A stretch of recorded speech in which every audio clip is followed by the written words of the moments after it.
Welcome to episode 14? 15. 15. Are we 15? Get it right. It's only 15 and we're already losing count. There you go. Episode 15 of Two Skeptical Chaps with your hosts Spike and Dan. Hello. That's awful.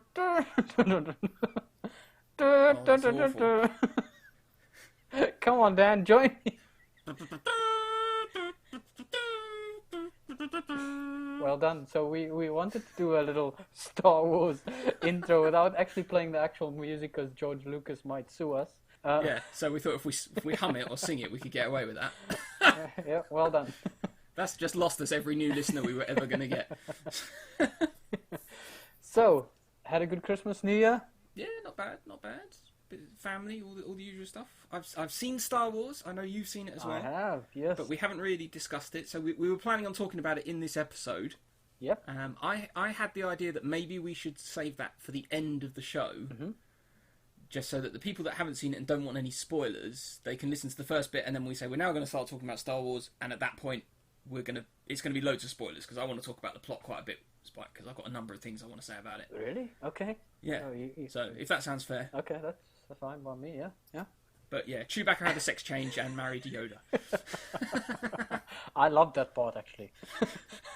And the Ewok musical number at the end was amazing.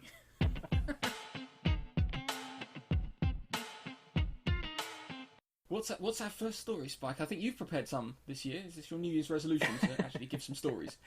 Yeah, so I have prepared a few actually. I've been good. That's because I was probably less busy than you, I guess, during this holiday season. I don't know. Anyway,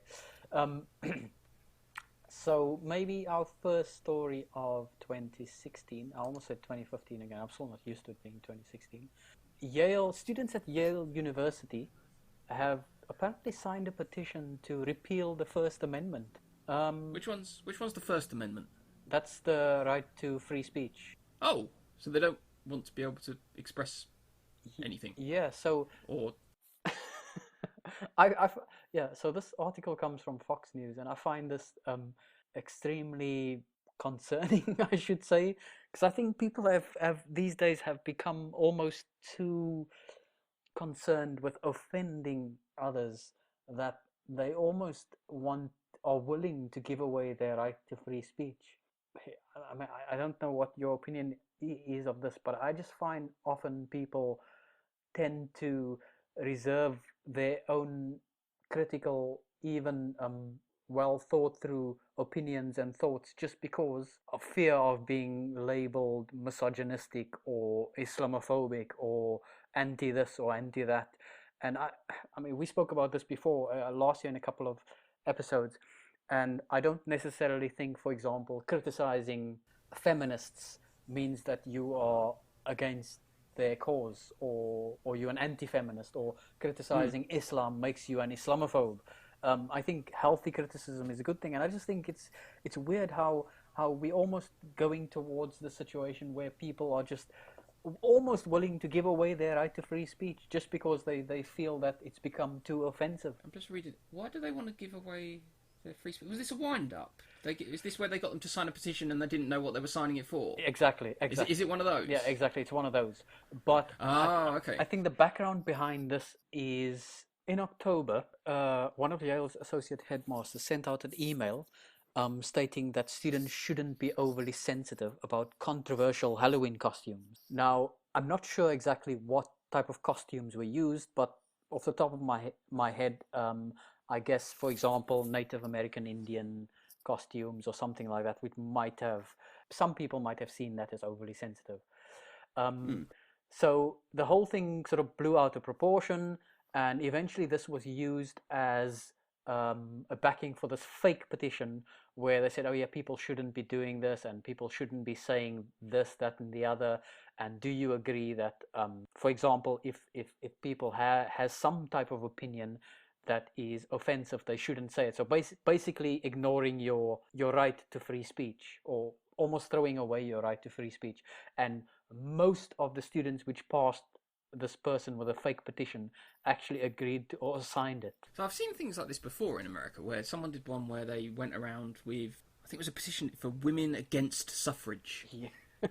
They were in like a shopping mall somewhere, and they were just trying to get people, as many women as they could to sign this, going, yeah, we're against that, basically. And it was only, they got loads of people, and it was only after like a couple of women suddenly went, what are you on about? They're trying to trick you, and this, to all these, it was quite bizarre thing to do, but Yeah, I don't get it. And there was a YouTube video I saw where one of the students criticized this headmaster for not putting an end or not saying anything to prevent or to criticize this controversial Halloween costume thing. And her rant was just so bad because the headmaster said that we are here to create an intellectual environment. And her retort was, no, you're not here to create an intellectual environment. You are here to create a homely environment. And I just thought, what? Who goes to university to... Don't try to teach me anything I don't want to know. Yeah, who goes to university expecting a homely environment and not an intellectual environment? Ooh, I just don't get how some people think these days, really. And this was which university? This was Yale. Yale, yes.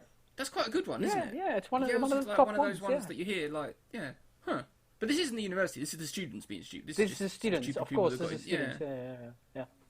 And there's just so many follow-up articles of this where people are just downright lambasting the Yale University for these, well, in quote, stupid students, because I just don't get what type of environment they have created there. But I don't see why anyone would see that the university needs to wrap them all up in cotton wool, say everything nice to them, treat them like little pets, be kind and gentle to them above anything else. You know, and that's not the real world. Tell them the truth, tell them the facts, say what you want to say what's on your mind, give your opinion. And you know what, if you've got a better opinion, if you've got a better view on a certain topic, tell me. But don't tell me I shouldn't tell you my opinion just because it's hurtful to you. I thought that was the purpose of a university. Well, I kind of had mixed feelings, because did you hear about Katie Hopkins turned up at Brunel? Oh, yes, and that was awesome. That made the news. That was awesome. Quite good. Yeah, so Brunel was my old university, so that's where I went to do my degree. And they had a panel of people turning up to speak on whatever it was, and Katie Hopkins was one of them. And basically, when she stood up to give her intro to whatever was going on, basically almost everybody in the auditorium stood up and turned their back on her, and then everybody kind of en masse just walked out. Yeah. And I kind of thought I thought that's a really good thing to do, because they've brought in someone who's really offensive and nobody that you don't really want to listen to, and she said some really atrocious things, so why would I want to listen to her? But at the same time, as you just said, maybe it'd be an idea to listen to what she says and then ask really, obvious questions about, and point out why she's so wrong, rather than just not listening and not engaging. Yeah, 100%. So I'm not, 100%. Yeah, and but I could see both sides of it. I could understand the value in both. I could understand the value in walking out, and I could understand the value in turning your back on her, in not turning your back on her and actually engaging her in conversation. Yeah, it's like the whole Donald Trump thing, the petition to not let him come to the UK. Why? Let him come here and say what you want to. I'd love to see him go on a show like, let's say, Question Time, for example. And you know what? They would totally intellectually destroy his arguments. So, no, don't ban him from the UK. Let him come here and listen to him. And he'd never go on. Yeah, he wouldn't. Of course he wouldn't. But my point is that we could easily intellectually destroy his argument. So let him come here and say what he wants to, and he will leave with his tail between his legs. I wonder if they could get him on like The Weakest Link.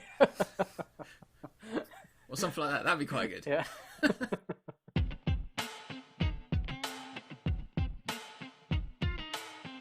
So the story comes from The Telegraph. A heavily pregnant MP, Member of Parliament, allegedly accused of bringing down all of womankind just because she left the debate to eat. So Tulip Sadiq, a heavily pregnant Labour MP, was reportedly told by Eleanor Lane, the Deputy Speaker, that she had made women look bad. So the story goes that she arrived in Chamber, Miss Sadiq, at 12:30, then gave her speech at 2:30, so 2 hours later, and then 15 minutes later she left to go and eat because apparently she's 7 months pregnant, and then Miss Lane criticized her for making all of womankind look bad. Now, I'm not sure what you think about this, Dan, but I know heavily pregnant women eat a lot. They eat often.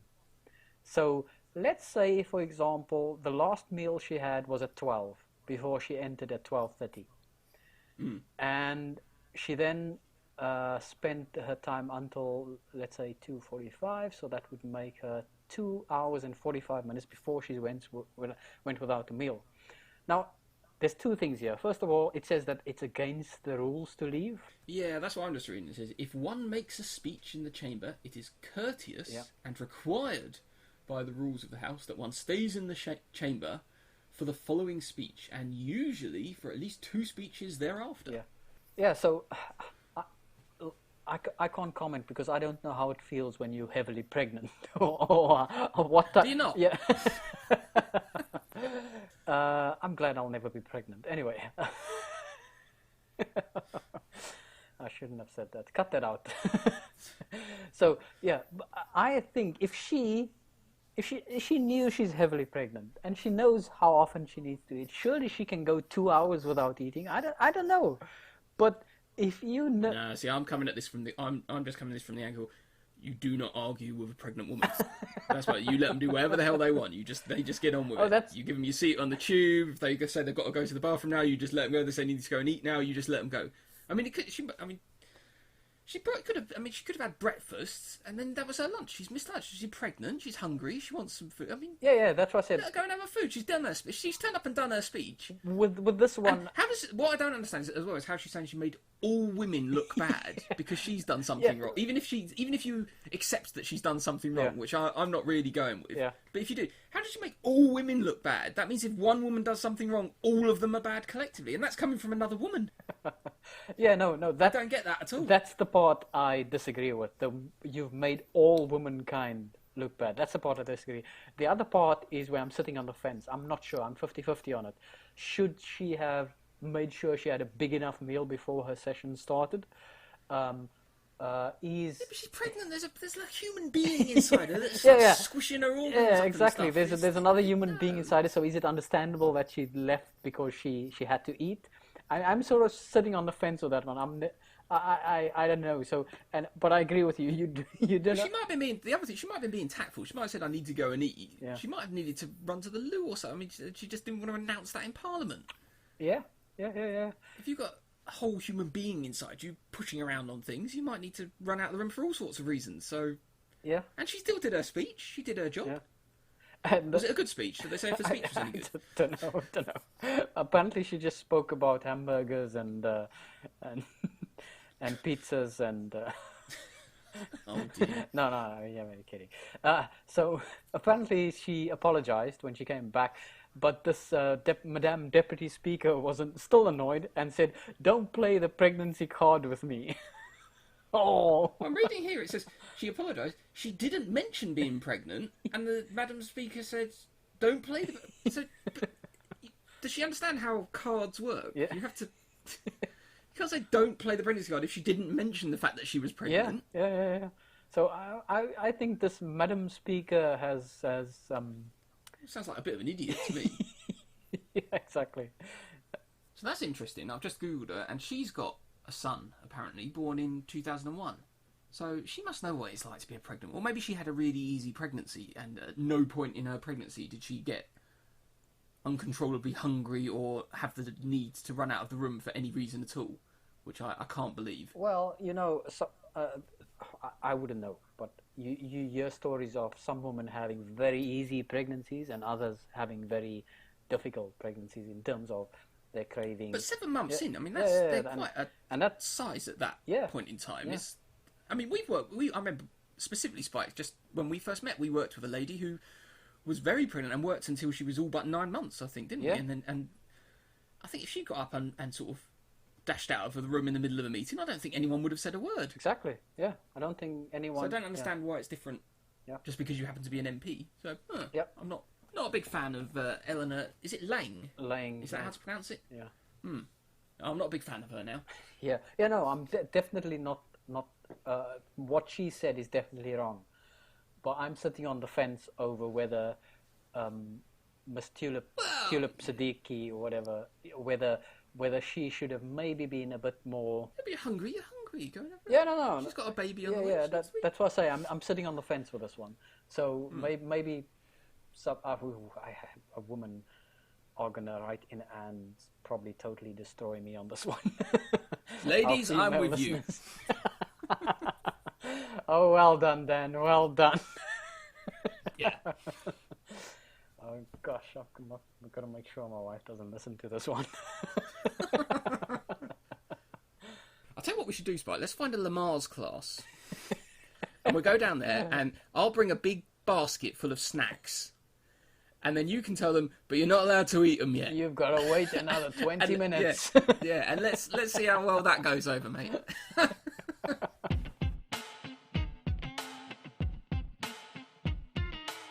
So I've got some Star Wars related stories, but they aren't about the plot of the film. So should we do those, do you think? Or...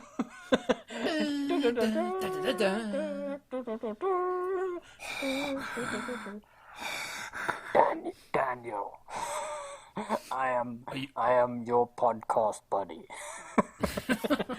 No! Woom, woom, woom, woom. They're quite good now, the lightsaber toys. Have you had to go with any of them? I've got relatives in the States. I went over there. They had lightsabers. They look really good. You go into a room and you turn the lights off and you turn one of them on. It looks almost as good as the thing in the movie. Yeah, I've seen them. And it makes the sound effects when you swing it around. Yeah.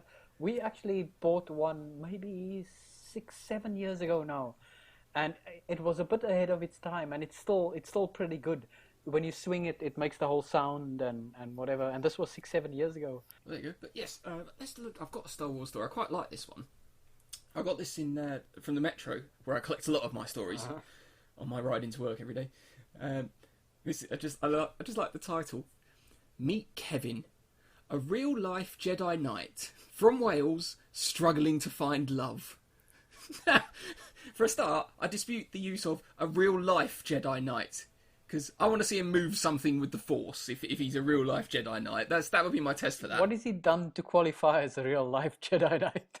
That's what I want to know. Let me send you a link, Spike. There's a lovely picture of him, and see if you can work out why he's struggling to find love.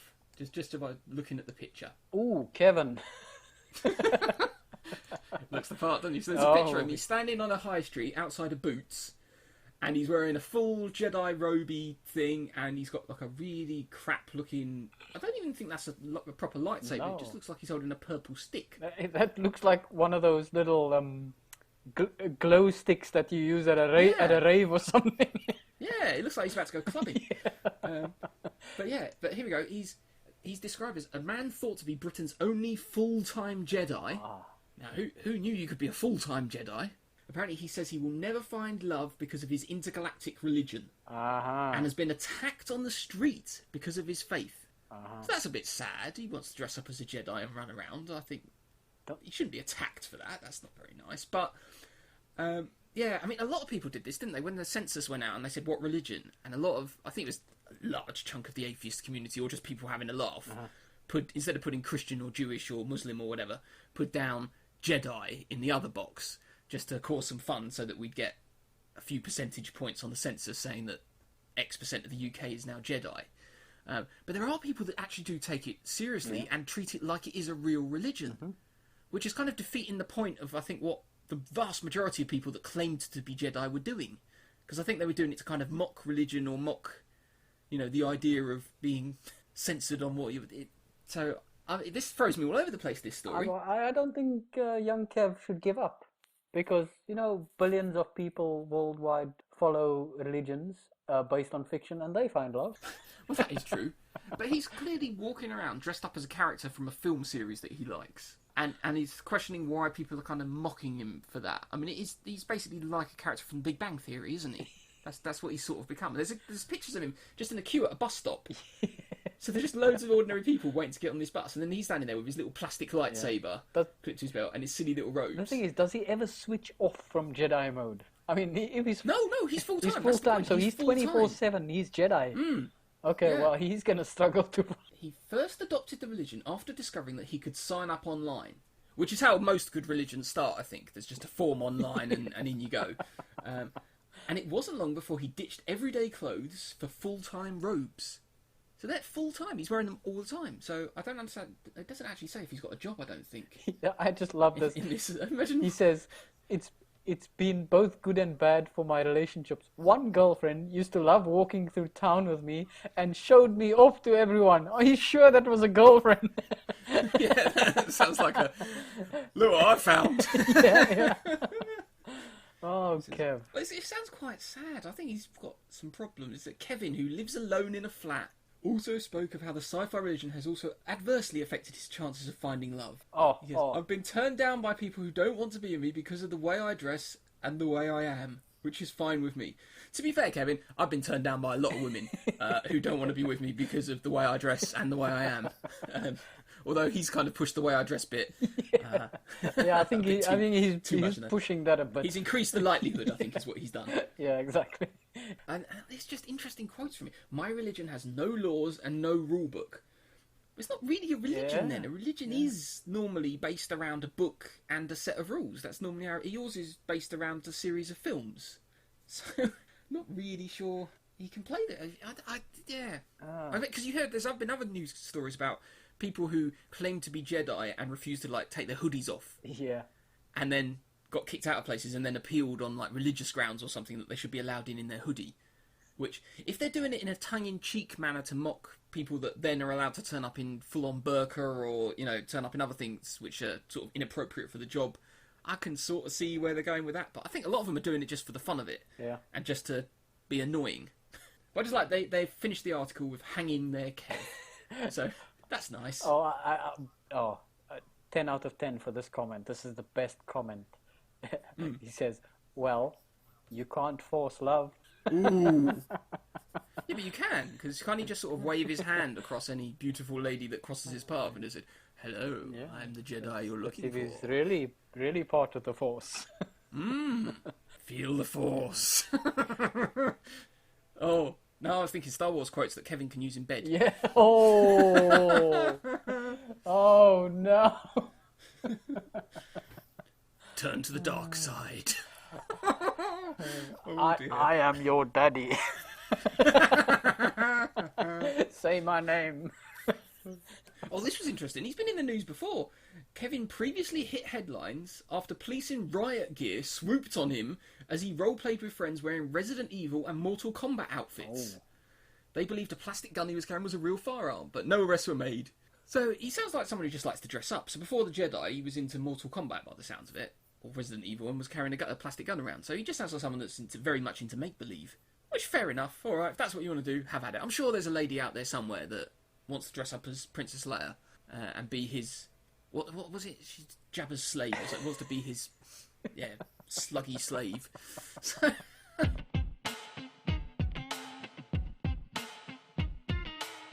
I've got another Star Warsy one for you. This is also from the Metro. Man charged after threatening to kill somebody over a Star Wars spoiler. Wow. So this kind of fits into our sort of stupid criminals. Yeah, thing, actually, no. So I was at work and I told someone, I watched Star Wars, and I kid you not, the guy from 2 rows back jumped up and he said, I can hear everything you're saying. Don't say anything to me. I'm going to kill you if you do any spoilers. And I just thought... Really? Yeah, and I just thought, oh my... Don't eavesdrop then. Yeah.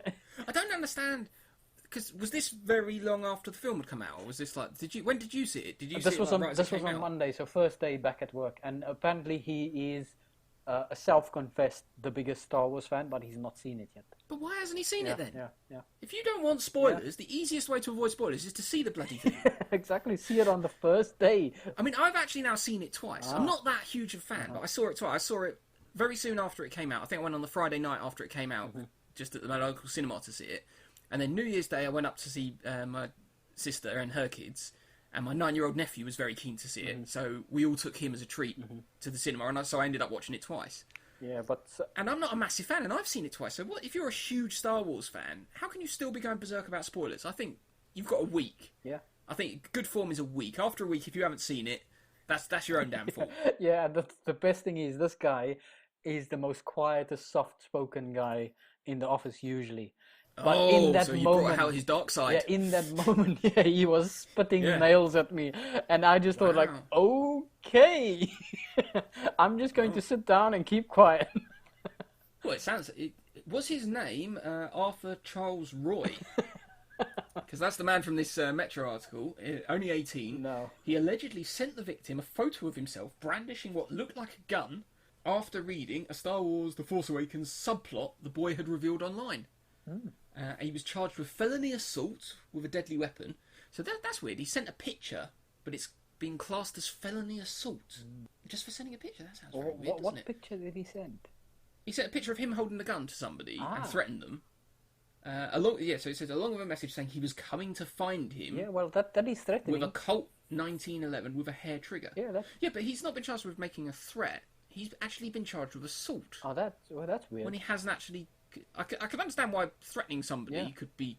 But does that count as an assault? I know. If you just No. threaten them, I would think that would count as something else. Doesn't make sense. But yeah, I'm often skeptical, especially around the time that Star Wars gets released. You get all these really fake Star Wars news articles just to, continue drumming up keeping it in the news and stuff like that. So yeah, this sounds a bit dodgy to me, I'd say. Well, I've just read the bottom of the article. This sounds horrible. I'm not agreeing with what he did, but listen to this. He's still in custody apparently, on bail of $10,000. He's expected in court for preliminary hearing on the 15th. If found guilty, and this is the stunner, Spike, he could face up to 20 years in prison. Just for sending a 20 photo. years in prison. him I guess surely it won't be anything like that. But for sending a photo and a threat, Nah. 20 years? That seems ridiculously No, I harsh. don't buy that. I don't buy that. Maybe our listeners can write in and give us some examples of where this has happened in the past, but I don't buy that. Nah. Well, don't send threatening pictures in. I guess this is America, isn't it? Yeah, Montana. So don't send threatening pictures of yourself holding a gun. Probably a lot of Americans have pictures of themselves holding guns with messages that could be described as threatening.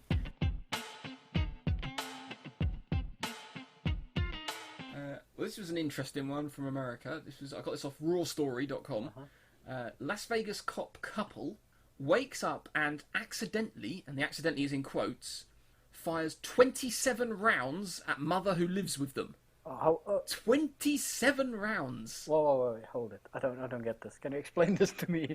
Yeah. Okay. So, North Las Vegas police said that no charges are expected to be filed, so they're not charging them against an off-duty officer and her husband, who is in the police academy. All right, so he's training to be a policeman, and she is a police officer, as they would say over there, after they shot a female family member. So they were asleep on Christmas night when the family member came home unexpectedly at 11:30 p.m. So that's not outrageously late, is it? She's coming before midnight, and she lives with them, so it's not like it was an unexpected visit. The couple, in quotes, accidentally fired 27 rounds at the woman. The relatives reportedly suffered non-life-threatening injuries and was taken to a nearby hospital. At least one bullet was said to have hit her leg. Now, straight away... Okay. Do you know what the first thing I've taken from that? They're not very good shots.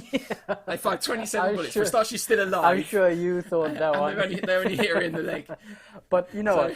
You can accidentally fire one, maybe two, maybe three, but 27. 27? How? I think even with a minigun, you'd struggle to accidentally fire 27 rounds before you take your finger off the trigger, I would expect. Yeah. But 27 rounds. I'm guessing both of them grabbed their guns, and 27 rounds. I've fired a lot of different types of guns, and a lot of the automatics can carry 12, 13 rounds, and if you put an extra one in the chamber, which you can do on some, you can get 14 rounds in total in the gun. So I'm guessing one had 13, one had 14, and I'm guessing they both just fully unloaded their guns in a general direction in the middle of the night. That's worrying. And they're police, they've been trained. Oh, are you sure there was no... Well, that sounds like a let's murder our mother-in-law / your mother when she comes home tonight, and then claim it was an accident. But I can't understand how 27 rounds. no, how? I mean, I really love watching this ID channel. Usually late at night when I can't sleep, and it's on all these crimes which are solved, how the criminals were basically caught and whatever. And the most amazing thing in it, and this article just made me think about that now, is the stupid stories these criminals come up with to try and. But these ones have got away with it. If that's what they were doing, I mean, it doesn't say that they were, and maybe it was just complete craziness. But yeah, it does sound like they've not been charged at all. That's the insane thing. I don't know if I'd just make a really bad criminal or a really good criminal, but really some of the stories. I mean, how can you use the word 27 shots and accidental in the same sentence?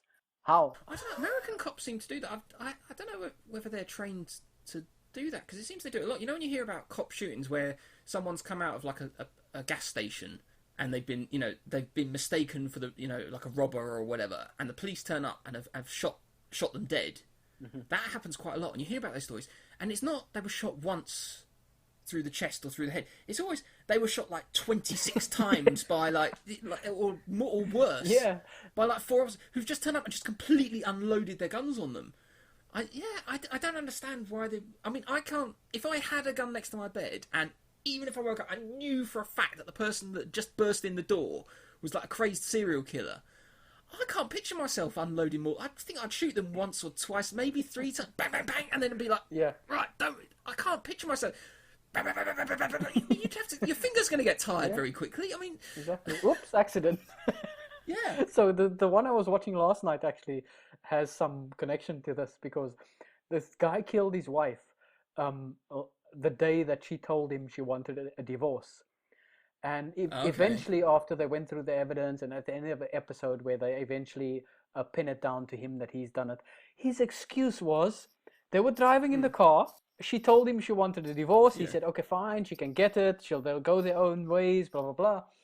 And then he tells her like a half an hour later while they're driving, can we just stop here by the side of the woods? Because I just want to test this new gun I bought yesterday. And she says, stand over there and hold this apple. Yeah, that's fine. And then the two of them gets out of the car, and he said he put the gun on the hood of the car, but somehow it slipped down, and as it fell onto the floor, it shot her in the back. And then he ran over to her and tried to revive her, whatever. But unfortunately, he didn't know that she had then fallen onto the gun or something like that. And then while he was busy laying over her, trying to discover what the damage was, the gun fired again and shot her in the head. Accident. I was about to say that. Let me guess, the head. Yeah, shot her in the head. And I laid in bed thinking like, what? Did he get away with this? I hope he didn't get away with this. No, he didn't get away. But that was his story. That was his plan. That was his story. Well, he probably did it on the spur of the moment, and then that was the best story you could quickly come up with to explain it. Oh, unbelievable. I'm just trying to think, though, this couple with the 27 round. I mean, I'm guessing it's 2 handguns, and they just fully unloaded them. The other way of looking at it could be maybe they both had, like, AK-47s propped right next to the bed. So they just grab them and, like, you just spray the place Unless down. he's, like, got muscle spasms in his finger or something. Where oops, 27. It's blowing my mind. It doesn't say, but I can't imagine that mother-in-law / mother still lives with them. No. You'd have to take that as a very strong hint that you weren't wanted, wouldn't you? That's a sign, if ever there was one. Like, if you lived with them and, like, he accidentally shot you once, like, and then claimed he was cleaning his gun, you'd be suspicious. But if you just come home at 11:30 at night and they shoot you 27 times... Gosh. I think I'm going to move into a home, actually.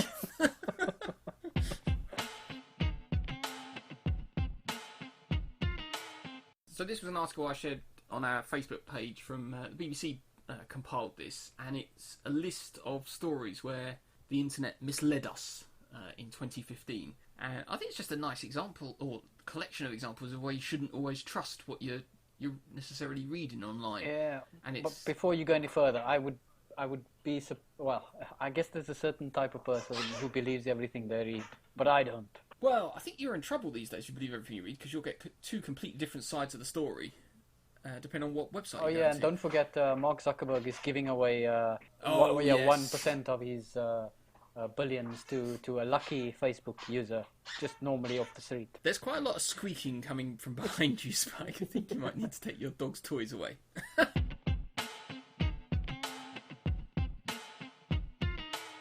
I had an in-law share that post, the one that was going around saying that he's giving away, and the numbers were just staggering because he was saying something like he was giving away like 4.5 billion a day or something to anybody, like to the people that shared this status. And I was like, no, he's not. I had at least. I was just like, come on. I don't understand what those people get out of making those posts go out there, but Oh yes. because they don't make anything off of it. There's no links on them that could possibly turn them any revenue. Well, I think it's just I guess some people just for the fun of it. Yeah, some people just do them for a bit of fun to see how far it's gonna go. But I had at least 10 of my Facebook friends share that, and each time I had to fight myself to not respond because I really wanted to, and then eventually I just said, nah, just let it calm down, Spike, calm down, let it be.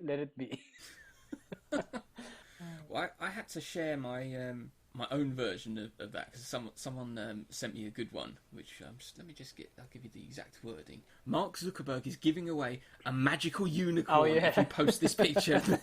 I saw that. I put that one up and hoped some people might take the hint. I hope you but then, didn't get many likes on that one, did you?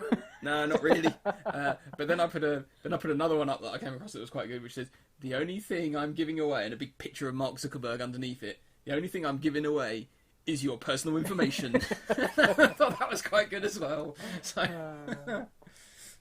yeah, but this collection of BBC articles is quite interesting because there was loads of pictures that were used for stories, and I think the stories were genuine in a lot of their examples, but the pictures weren't from what was in question. So there was like an example of there's two kids hugging after what was supposed to be in the Nepal earthquake, but the photograph was actually taken in Vietnam back in 2007, so it wasn't. It's years old picture. There's videos of things. There's a guy who claimed a refugee posing as an ISIS fighter I'd seen that story out there where they had like a side by side, and there's a picture of the guy holding like a rifle and wearing like sort of camos stuff on one side, and then the other side he's like dressed in like normal civilian type clothes, just going in through like a big crowd of refugees. And they claimed that was a thing, but he was actually a former commander of the Free Syrian Army, so he was actually somebody that opposed ISIS effectively. But they portrayed him as a bad guy and then disguised as a refugee just to try probably to get their story across. But my favourite one, which is another story I had seen, where there was a story went around that a wife had, or it was the German man I think, had got divorced and sawed everything he owned in half. And there's like a picture of like half a car. Oh yeah, I saw that one. There's like all his clothes, like just everything, just to like make it all, worthless was the story, so that the wife wouldn't get anything. Yeah. He's like, here's your half. But of the car. This is one of those stories that you think about and say that can be believable because I could you can believe that, but that wasn't real either. Yeah. Apparently, it got 4.5 million views on YouTube, and then the German Bar Association came forward to admit they made it up as part of a marketing campaign, of course, which is a very good marketing campaign by the German law firm, isn't it? So your wife is going to divorce you. Don't let her cut all your shit in half. Come to our law firm. There's so many times I have to really fight myself not to comment because there's so many articles people post sometimes that just come on, for fuck's sake, do your research.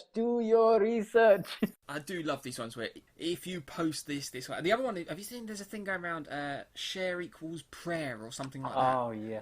It's a big thing. So they put out these sort of religious themed posts, and then if you don't share it, you're uncaring and stuff. They're sometimes very brutal about it.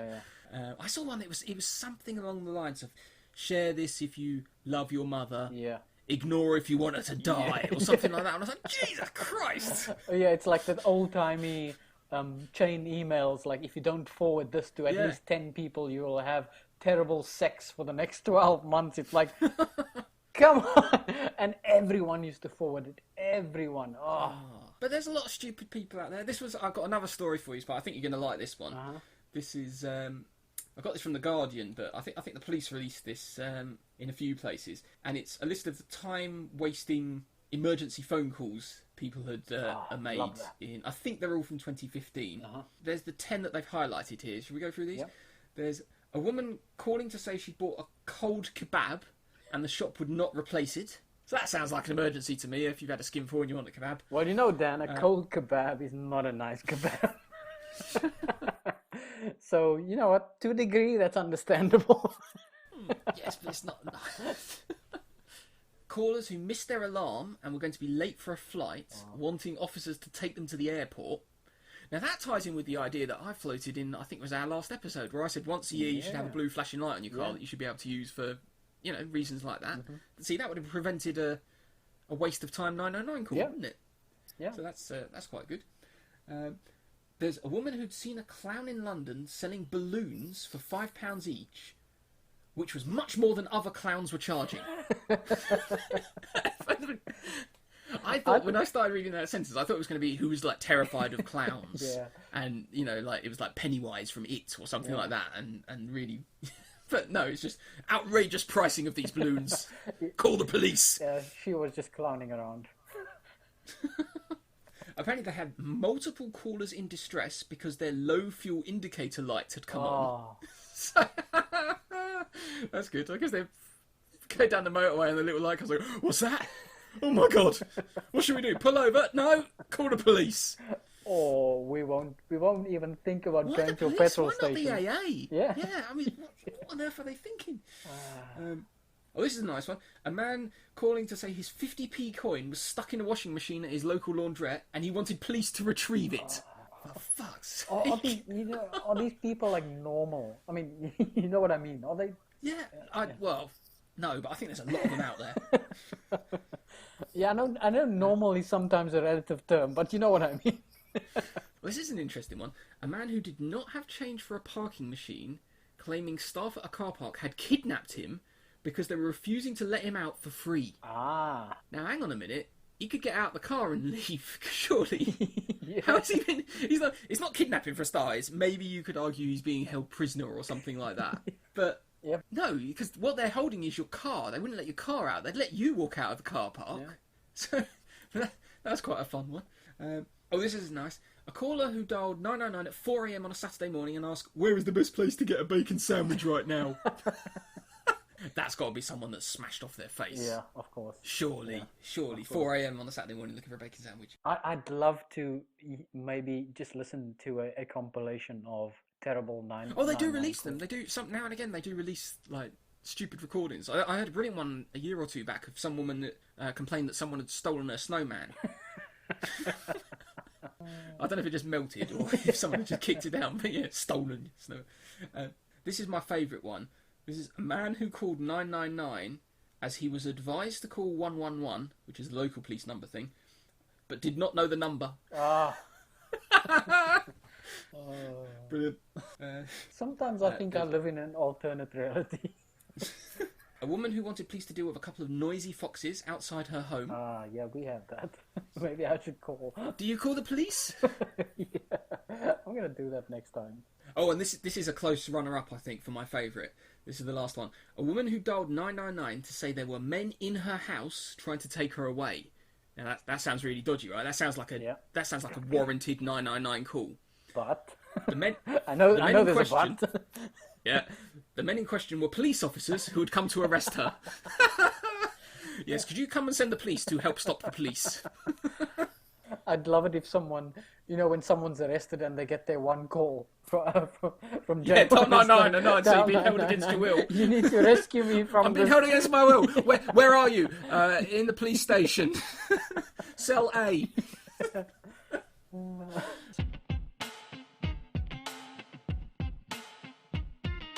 So we can't go an episode without mentioning our favourite ever global politician called Donald... Friend of the show. Yeah, friend of the show, Donald J. Trump. I think it's J, isn't it? Who cares? So what's the J Donald for? Trump. Jesus. Jesus Christ, what's he said now? Oh, did you just say Donald Jesus Trump? But he's released his first TV advert that's criticised immigrants, so it's... have you seen it? Yeah. I'm Donald Trump, and I approve this message. The politicians can pretend it's something else, but Donald Trump calls it radical Islamic terrorism. That's why he's calling for a temporary shutdown of Muslims entering the United States until we can figure out what's going on. He'll quickly cut the head off ISIS and take their oil. And take their oil. Yeah, I love that. He'll quickly that's cut the head of ISIS and take their oil. He'll just go in and take He's their going to oil. go to another country and steal shit. That's his plan, You isn't can't it? do that, Donald. You can't just go, yeah, I'm going to go nick all this stuff from over there. Because they're foreigners. They're not even Americans. We can go and take it. They're not even Americans. Yeah, exactly. Just like we're gonna build a wall and send the bull to the Mexicans. We don't care. Yeah. Oh, I am so. You haven't heard the end of the advert yet. I'm so happy we don't have oil. Oh, any real oil in London. So obviously he'd be coming over. He'd be really outraged that they banned him from yeah, coming. exactly. So did you know that so he was apparently global business advisor for Scotland. And Yeah, they fired him. So they fired him. Or they for took that it. They took it away. because Nicola Sturgeon apparently said that they fired him because he sets a bad example or something like that. I thought to myself, You think? when did he ever set a good example? He just had shitloads of money. I mean, that's one of the things he's threatening now. Is if they ban him from entering the UK, one of the things his company has threatened is that they're going to pull 700 million or whatever the fee was that they were going to invest in some scheme in Scotland, I think. So, which, we'll take 700 million for putting up with it. It's fine. Just come over. Exactly. We're not going to take you seriously anyway. Come over. It's fine. I think we should say, Donald, we won't ban you from the UK nor your companies. All we ask you to do is just come for a 1-hour session on Question Time. Oh, please. That would be amazing. Yeah, that would be. He wouldn't stand up to a tough grilling from Richard and Judy, let alone Question Time. Yeah, exactly. Yeah, he wouldn't even stand up to a grilling on CBBS. He'd fit right in there, actually. Yeah. So let me finish this ad. Yep. And he'll stop illegal immigration by building a wall on our southern border that Mexico will There we pay go. for. We will make America great again. Oh, build a wall, Donald. That's the solution to everything. Yeah, I just love this thing. We will make America great again. Which kind of implies that it's not great right now. Yeah. Well, I mean, it's, well, it might be a fair. It's pretty good. Yeah, exactly. Yeah. But it's better now than arguably it's ever been Yeah. in history. If you view like life expectancies and things, surely it's got to be up there in the top chunk of it. Yeah. Especially when you get all these politicians saying that, especially the right wing saying that, oh, we want to go back to the America it used to be. What? So which America are you talking about? What, the one that was abroad in the Cold War? Yeah, the perhaps? one that was exactly. Is that when was it brilliant? Is that everyone always looks back with these rose-tinted glasses and thinks it's amazing? It's it's always getting better. Things are getting better. Yeah, exactly. Or the one where life expectancy was 20 years shorter. Or Yeah. Yeah. Come on. So I don't know. But the thing that I thought was very amusing about his video, so at the end of his video, there's like these sort of they look like CCTV footage of like loads of people running at a big wall thing that they're sort of climbing over, and that's playing when he's talking about his Mexican immigrants thing where he's going to build a wall that Mexico will pay for. The problem is that the footage that he's showing is actually from Morocco. An online watchdog established that the frontier shown was not between the US and Mexico, but the border of Morocco and a Spanish enclave on the Moroccan coast. So he's just basically, I mean, he could have used anything, just footage of people running and climbing over a wall. He could have used a scene from one of the many zombie movies that I like. That's got lots of footage of people running and climbing over a wall. He should have used World War Z. Have you seen World War Z with Brad Pitt, where the zombies all run at, like, there's big walls, cities, and they all, like, run and just make a massive pile, and then other zombies climb up the pile to get into the city. No, he should have used that and then said, this is what these Mexicans are up to. But to be honest with you, the first time I saw the ad, I actually seriously thought it was a parody of Donald Trump. And then I looked at it again and thought, whoa, hold up, this is actually serious. This is a real thing. Yeah, well, he's a parody of himself. You can't, I mean, he just keeps topping himself, though. It's amazing how, I don't know how extreme it's going to get. I think it will get to the point where he's just going to say that he's going to kill somebody. Well, Oh, did you see what The Daily Show did to him? Do you ever watch The Daily Show? No. Oh, was that the... Oh, no. No, I didn't. No, Daily Show, Trevor Noah. There's all of these clips they've shown where anytime he's interviewed with his daughter, Ivanka, I think is her name, who's a very nice looking lady, to give credit, he makes the most inappropriate comments for a father to say about his daughter. So now, whenever the Daily Show introduces Donald Trump, they say Donald Trump who wants to fuck his daughter, and then like beeps. Oh. But there's clip after clip after clip of him being interviewed, sitting next to his daughter, going, "Hey, you know, if she wasn't my daughter, I'd be dating her if she wasn't my daughter, and this, that, and whatever, and if she this, that, and oh yeah, I'd definitely look at her. She's beautiful. If she wasn't my daughter, I'd." It's just one. It's the most inappropriate thing. If she wasn't my daughter. Yeah. Oh. And there's one clip where he says something like, "If I wasn't married and she wasn't my daughter," it's like he leaves the daughter part to second. Oh my. So he's very dodgy man. Oh. Just- Donald J. Trump. oh.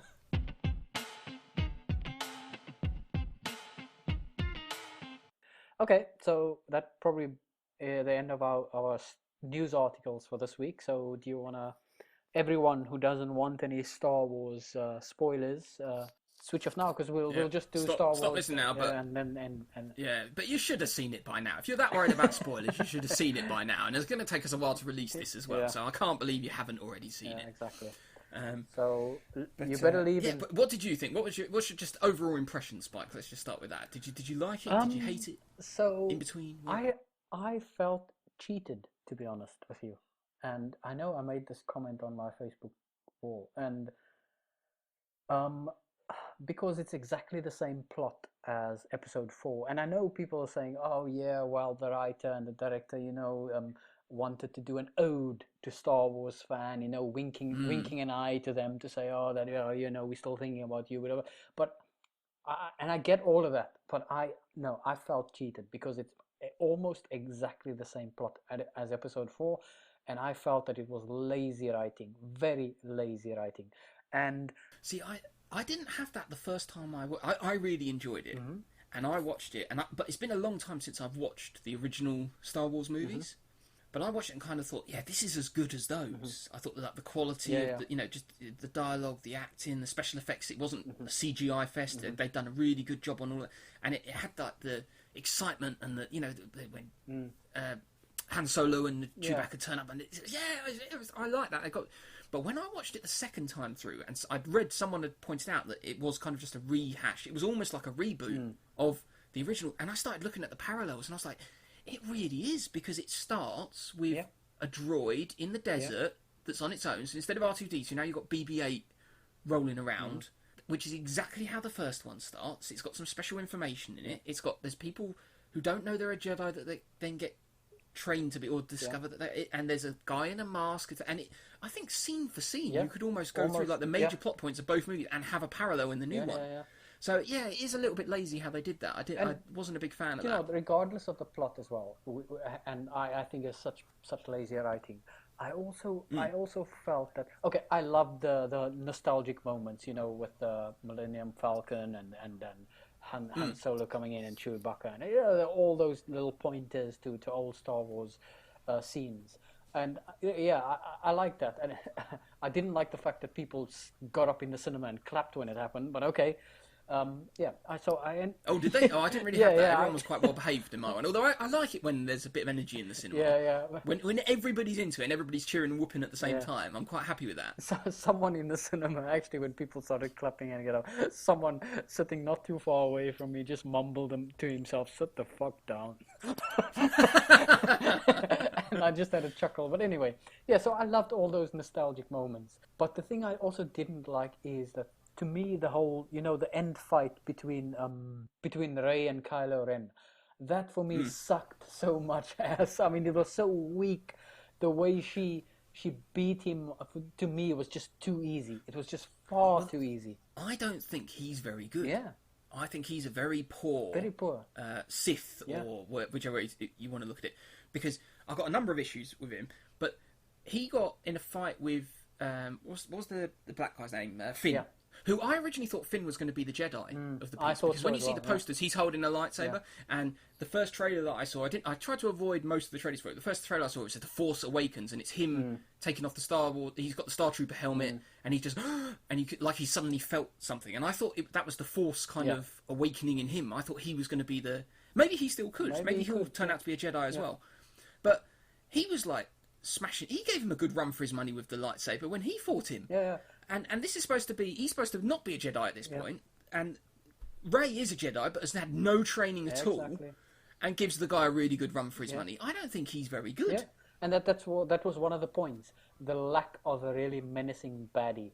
I just, in the previous ones, there was the Darth Maul and there was Darth Vader. Yeah, Darth Maul looked like he would kick ass. Yeah, exactly. Darth Maul looked like he'd kick ass without the lightsabers. And I thought... He looked like a threat. Yeah, I thought that Kylo Ren just looked like a... Yeah.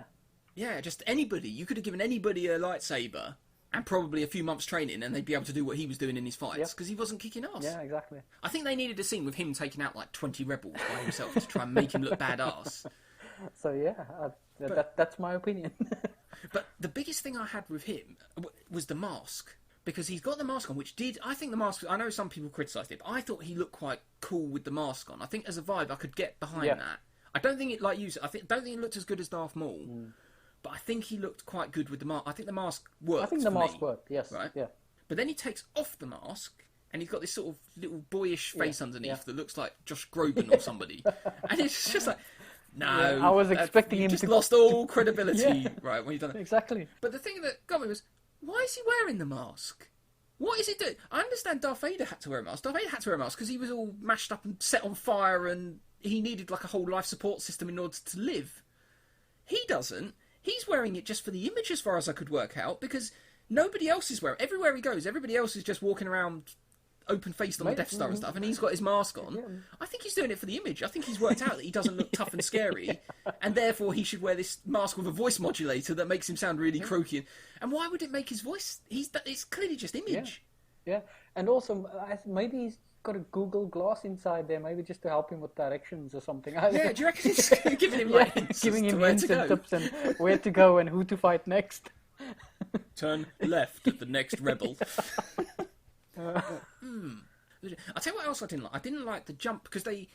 From the previous one, which was episode 6... it was 6, wasn't it? It was the Return of the Jedi.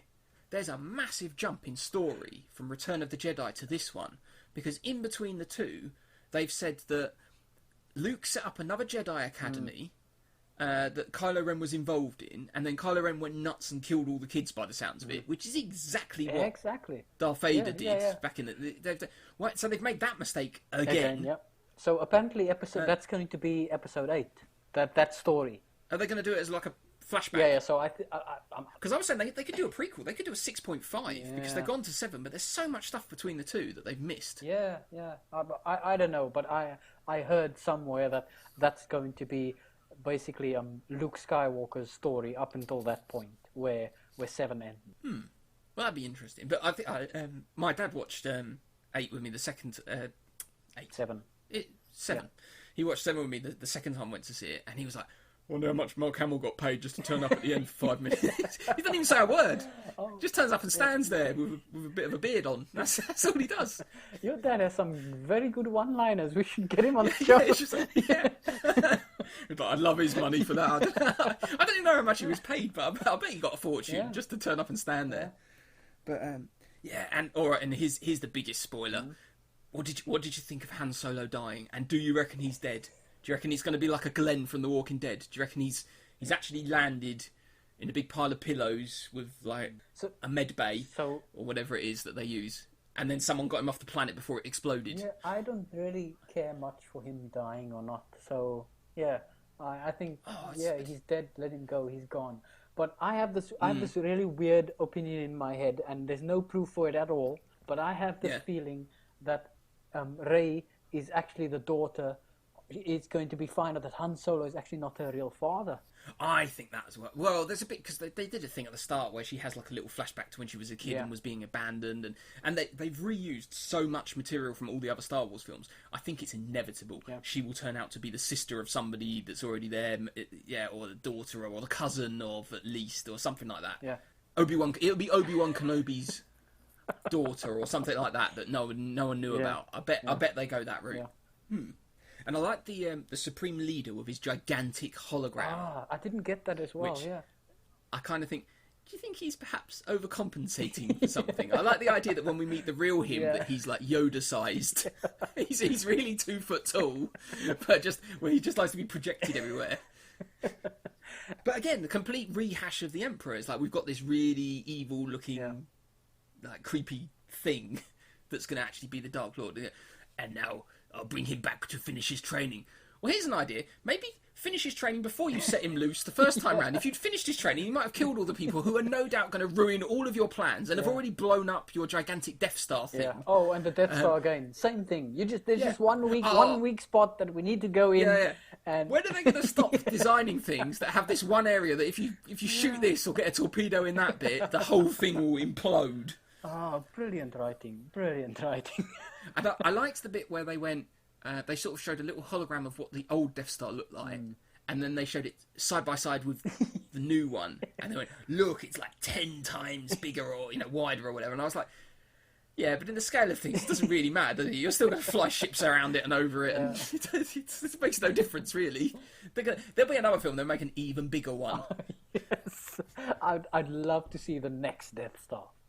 And the weakness of the next Death Star. You know those animations you see online where they go, "This is the Earth, and then this is the Moon, and this is the Sun, and this is the Sun next to the biggest sun that we know of. And this is the big next dog. to the size This is yeah." I think they can do that. That's what the Death Stars are becoming. So, there you go. Well done, George Lucas. You've made your millions. I read a good one online where they were saying what's actually inside BB-8, and it's even cuter than you'd think. And then someone put like a like the hamster balls that you get. Someone put like a few kittens in one of them, and that's why it was rolling around. There's a bunch of kittens inside it, just because it just couldn't be any cuter. Did you see the article saying that BB-8 is actually a female? Yes, I shared that, and I was like, how do they have a gender? They're robots. Is that how they make more? Do they actually go off? I mean, I suppose C-3PO definitely has sort of male like voice but he doesn't have any bits, so do they really have a gender? That's maybe going to a future episodes. 3CPO is going to tell BB-8, "I am your father." Yeah, but I read that article and then I watched the film the second time, and there's definitely a couple of points in the film where they refer to BB-8 in the male sense. I can't remember if they called him or something or he, but they definitely at some point refer to BB-8 as a male, so I'm not sure that's true, but anyway, it was interesting. It's a droid. Someone's made it somewhere. They do maintain well, don't they? They get a good run for their money, though. I mean, R2-D2's still knocking around. Yeah. I don't know why he shut down either. They just went, he shut down and then he booted up. Surely he was just on a timer. Somebody doesn't know how programming works. Yeah, exactly. Just turn on again at some point in time. Which just happens to, fortunately, coincide with the point where we needed the map. Yeah. So, do you think we're just being overly cynical because we're not kids anymore? Well, no, I still liked it. No, I'm definitely going to go and see the next one. Are you going to see the next one? Are you going to see? Yeah. So that's where they make their money because when it comes out. Because it's such a big iconic series that you'll go and see 8 or 9 regardless. But I'm not expecting much, shall I say. Maybe that's a good position to be in. Well, I think they've done a good enough job with this one that they will make probably the same amount of money on the next one. I think if this one had been a bit of a disaster, like what happened with the Jar Jar Binks, if they'd done that again and really Disneyfied it or whatever, which is what everyone was worried that they were going to do, I think that would have jeopardised potentially the making of the other ones. But I think they did such a strong job with this. I think in quality in many regards, maybe not the plot. But you know what? It's probably the weakest point that I can come to. But everything else I think was so well done. Yeah. I think the others are going to probably make it. So it's a license to print money. Yeah. They will not stop making these things. And I've already read online, they're talking about doing a spin-off film series with Obi-Wan Kenobi. Yeah, there's going to be a TV series apparently about some of the Rebel pilots or something like that is going to be a thing. So, yeah, license to print money. It's like Marvel. Marvel started just by making a few films, but they made so much. Now they're churning. I don't know how many are coming out this year, but there's loads of them. There's going to be probably one every month. Yeah. So I was speaking to a friend of mine, and I said that I think it's only with Star Wars. Maybe there's one or two other movie series as well, but I think it's probably only with Star Wars and the whole Star Wars fandom that you will get those fans accepting a movie that's got exactly the same plot as a previous one. You can't expect the same thing happening from, let's say, The Matrix or Lord of the Rings, let's say another movie came out and it was exactly the same plot as one of the previous ones, it would be roundly slated. But it's only with this whole Star Wars fandom that the people will almost accept it just because it's Star Wars. Well, I'm trying to think if this one was based off the original Star Wars movie, then the next one is Empire Strikes Back, right? Yeah. So do you reckon We could work it out. the next Yeah, film? yeah. Do you reckon the next film is going to have? I think that's where is that the one where he's on Hoth at the start and it's snowy and there's a monster and he has to kill his camely horse thing with his lightsaber and then get inside to keep warm. And if the next one starts in a snowy scene, I'm walking out of the cinema. I'm just standing out and walking what's going to out. happen here? Had enough. And ends with somebody being frozen in carbonite. Yeah, I think we figured it out then. Yeah, maybe the third one's going to have Ewoks in it again. I do like Ewoks. The return of the Ewoks. Oh, I'll tell you what I did years ago when episode 1 came out. I was back in my PhD days, so I had a lot of free time and a very flexible timetable. So all the people in my office, we all said, "Oh, let's all go and see Star Wars, this new one, the first day that it's come out." So we booked tickets in the local cinema, and we went down at about, I think it was like 10 or 10:30 in the morning on a work day. So it was basically just us and a bunch of really geeky Star Wars nerds who'd clearly either taken the day off work or didn't have lives or anything outside Star Wars, and that, you know, half of them were almost in costume or carrying little props with them or whatever to see the film. So what I started to do was I'd start having conversations with the people that I went with, but making out like I had no idea really what was going on and just asking the most stupid possible question just to annoy these people as to that I was there on the first day to see this and had no clue what was going on. So I was like, so, you know, I remember the Ewoks, when they get bigger, is that how you get Wookiees? Just things like that, do they grow up to be, and you could just see these Star Wars people just go, what's he saying? What's he doing here? Why is he asking these? And then I was like going, so I know that kid grows up later to be Darth Vader, but he has a long, happy life after that, right? Just all these Star Wars nerds are going crazy. If you drop water on the Ewoks, do they become gremlins? Yeah. Oh yeah, I would have joined in. That was good fun. Yeah. I enjoyed that.